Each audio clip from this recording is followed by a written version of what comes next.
बात है। यानी ये नबी करीम सल्लल्लाहु अलैहि वसल्लम के दौर से हम देख रहे हैं कि ये मुआहदों की पासदारी इनके यहाँ शायद है ही नहीं, कि खुद मुआहदा किया, उसमें गारंटर्स मौजूद हैं, सारी दुनिया उसमें देख रही है कि आप गारंटी दे रहे हैं कि अब जंगबंदी हो गई है, अब फायरिंग नहीं होगी, लेकिन मस्जिद अक्सा में निहत्ते नमाज पढ़ रहे हैं लोग कि इनसे उनकी खुशी बर्दाश्त नहीं है कि वो जंगबंदी हुई है। वो शायद देख रहे थे कि इसमें शहादतों के बावजूद जीत उनकी हुई। आज देखिए मैं देख रहा था मुझे कि CNN हर जगह जश्न दिखाया जा रहा है कि गजा में लोग कह रहे हैं कि हम जीते हैं, हम जीते हैं, और इसराइल में मातम, सफ़े मातम है इतनी बमबारी के बावजूद। तो ये उनसे खुशी नहीं हजम हो रही या ये मुआहदे तोड़ने की इनकी पुरानी आदत है? अक़वाम मुत्तहिदा का जो फोरम है, अक़वाम आलम का सबसे बड़ा फोरम है जी, वो सालिस है जी। उसने मजम्मत की, उसने करारदाद की, अमेरिका ने बदमाशी करके उसने कहा जाओ सिक्योरिटी काउंसिल का, खबरदार मैं तुम्हारी बात नहीं सुनता। इससे बड़ी कोई मिसाल है? मैं कुछ जज्बाती बात नहीं कर रहा। नहीं बिल्कुल। अब ये आप बात कर रहे हैं कि इसराइल की हटधर्मी जो कह रहे हैं आप बरकरार है। गजा में जंग बंदी जो है वो उन्होंने बाजार कर ली और उसके बाद बमबारी और सारी चीजें जा रही हैं। इसके बाद मुआहदे की खिलाफ वर्जी जिस तरह उनका उन्होंने कर दी। फिर मैं क्रक्स उसका बता रहा हूँ, दरिंदगी जो है उससे बाज नहीं आ रही। अब उनको रोकेगा कौन? कौन रोकेगा? यूएनओ कह रहा है कि बाज आ जाओ। अमेरिका कहता है कि यूएनओ को कि तुम्हारी क्या औकात है, तुम्हारी क्या औकात है, मुझे ये बताएं। अच्छा, इजराइल मस्जिद अक्सा पर फिर जो शर्मनाक उन्होंने हमला किया है और फौज की जो शेलिंग है उस पर नमाजी जख्मी हुए हैं। सियोनी फौज की शेलिंग से नमाजी, हालांकि सिविलियन आबादियों पे ये चार्टर किधर जाता है ह्यूमन राइट्स का, अमेरिका का, यूएनओ का? क्या आप सिविलियन पे, आबादी पे? लेकिन वो तो मसाजिद मुकद्दस जो बारगाह, जो मकामात है, वो तो मान ली उतने ही होते हैं पूरी दुनिया के लिए, बल्कि मुसलमान तो इसके ऊपर कारबंद है। कभी गिरजे पे हमला किया हो मुसलमानों ने, तारीख उठा ले, कभी किसी मंदिर पे हमला किया हो, कभी उनके किसी भी मजहबी। अच्छा बाबर डोगर साहब, एक चीज जो बहुत ज्यादा मीडिया पर वायरल हुई, बड़ा देखा गया, शाह महमूद कुरैशी साहब ने जो तकरीर की, बड़ी जबरदस्त तकरीर थी, और उसके बाद CNN पर इंटरव्यू देते हैं और वहां पर वो कहते हैं जी इसराइल अब ये जंग हार रहा है, अब उसकी मर्जी नहीं चल सकती, वो मीडिया को कंट्रोल करता है। तो साथ ही उनके CNN के एंकर कहती है जी किस तरह कंट्रोल करता है, आप इसराइल पर इल्जाम लगा रहे हैं। उन्होंने कहा जी क्योंकि उसके पास बिग पॉकेट्स, यानी पैसा है, वो कंट्रोल करता है। सीआई की फंडिंग कौन करता है? आप CNN को, हाँ, आप यहूदी के खिलाफ बोल रहे हैं, चैनल नहीं है, ये नफरत फैला रहे हैं आप यहूदियों के खिलाफ। फंडिंग कौन करता है? CNN चैनल किसका? सबसे बड़ा सवाल है। अब ये सवाल हो रहा है कि क्या इसराइल के खिलाफ बोलना, क्या यहूदी मजहब के खिलाफ बोलना है? मतलब किसी रियासत के खिलाफ बोलना वो मजहब के खिलाफ कैसे हो गया? ये एक अजीब बात है। तो ये बड़ी डिबेट हो रही है। तो हर सतह पर ये ताकतवर है, इसका मतलब है कि इसलिए ये मुआहदों की पासदारी नहीं करते। उसामा साहब, कल जनरल असम्बली जो है वो जंगबंदी का ऐलान करती है और आज इसराइल जो है वो फिर निहत्ते जो फलस्तीनी है उन पे फायरिंग शुरू कर देता है। ना वो जनरल असम्बली को मानता है, ना वो कौम मुत्तहिदा को मानता है। वेस्ट उसकी पोस्ट पर है, अमेरिका उसकी पोस्ट पर है। अमेरिका जनरल असम्बली में, सिक्योरिटी काउंसिल में जो भी उसके खिलाफ करारदाद आती है उसको वीटो कर देता है। तो उसामा साहब, उसको डर किसका है? वो तो यूएनओ को से भी नहीं डरता। वो वेस्ट उसको सपोर्ट कर रहा है, अमेरिका सपोर्ट कर रहा है, अरब लीग उसके खिलाफ बात करने को तैयार नहीं है, OIC कोई एग्जिस्ट ही नहीं कर रही। वो बेचारे निहत्ते फलस्तीनी है, उनकी दुनिया में कोई मदद करने को तैयार नहीं है। मालिक जो थे वो फलस्तीन के हक में बोले, वहां पर जो निहत्ते लोग थे उन पे जो गोलियां बरसाई जा रही हैं उसके खिलाफ बोले। लेकिन इसराइल ने तो उसकी कोई परवाह नहीं की, जंग बंदी की परवाह नहीं की। मिस्र जो ब्रोकर करा रहा है सीज फायर को, उसकी सालसी को भी उन्होंने माना। आज उन्होंने फिर उन पे फायरिंग खोल दी। तो सर, उसकी मेन वजह ये है दुनिया का सारा मेन स्ट्रीम बड़ा मीडिया जो है वो उनके साथ है। 22 दिन उन्हें 69 फिलिस्तीनियों को मारा।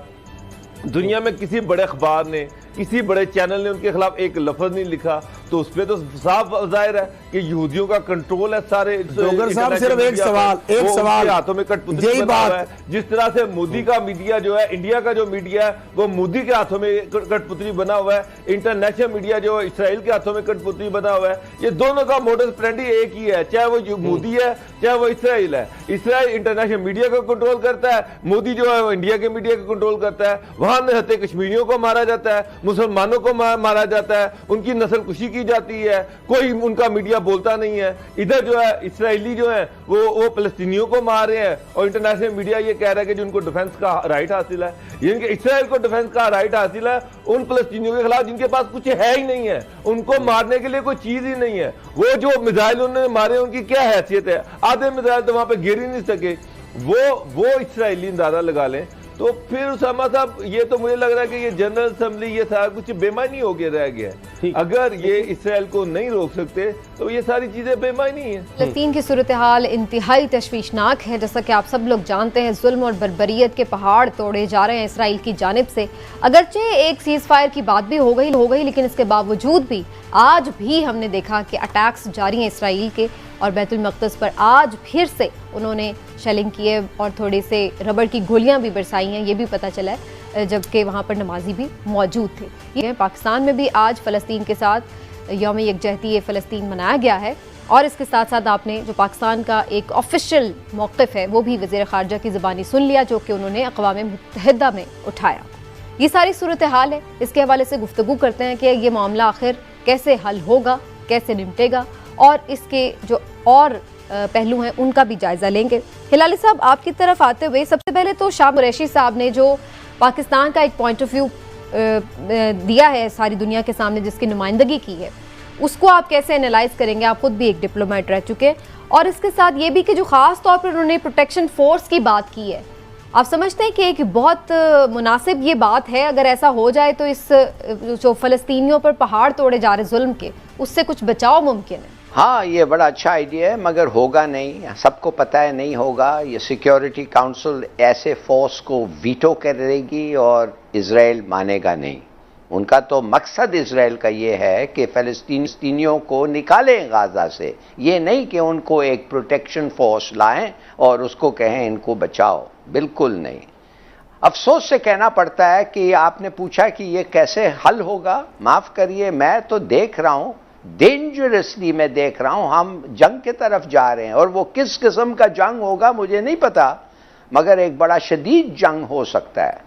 देखिए, अमेरिका ट्रंप मिल के क्या किया ये इस इंसिडेंट के पहले, ये मत समझें कि ये जो इनको निकाल रहे हैं गाजा से, ये कुछ ऐसी चीज है जो इत्तेफाकन अब हो रहा है। ये सब प्लान्ड है। समीना, आप यकीन करेंगी कि रिश्वत दिया गया है। मोरक्को को ब्राइब किया गया है। अमेरिका ने मोरक्को को कहा, वेस्टर्न सहारा जिसने तुमने पकड़ा था और जब्त किया था, उसको हम रिकग्नाइज करते हैं। The United States has recognise कि मोरक्को का जो वेस्टर्न सहारा का एनेक्सेशन है उन्होंने रिकग्नाइज किया।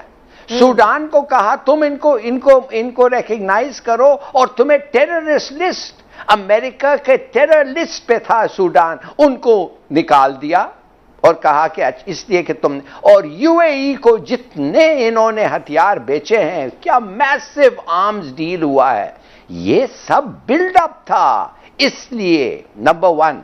दूसरी ये चीज है कि मुसलमानों को तकसीम किया है, बुरी तरह तकसीम किया है। अब नेतन्याहू ने क्या किया है? सोचिए क्या कहा है उसने। नेतन्याहू ने कहा है कि जिधर भी हमास के लोग हों, मलेशिया, ईरान और तुर्की, जिधर भी हो, इनके नाम लिया ये मुल्क में, हम जाके उनको मारेंगे उधर। अब मैं आपसे पूछना चाहता हूं, आप समझते हैं कि अगर तुर्की के अंदर ये जाके उन्होंने कहा एक हमास का एजेंट है और उसको मारा, डू यू थिंक टर्की कुछ नहीं करेगा? कोई रिस्पॉन्स नहीं होगा? अच्छा, नहीं होगा तो इसलिए नहीं होगा कि अमेरिका सही नहीं, सोचिए एक बात, वो इसलिए नहीं होगा कि तुर्की के पास न्यूक्लियर वेपन्स नहीं है और इजराइल के पास है। तो इसका क्या मतलब है कि ये मुल्क चाहेंगे न्यूक्लियर वेपन्स हो? इसलिए अगर इजराइल जाके जब मर्जी है उनको जाके बॉम्ब करेगा, ठीक है, तो आपको लगता है कि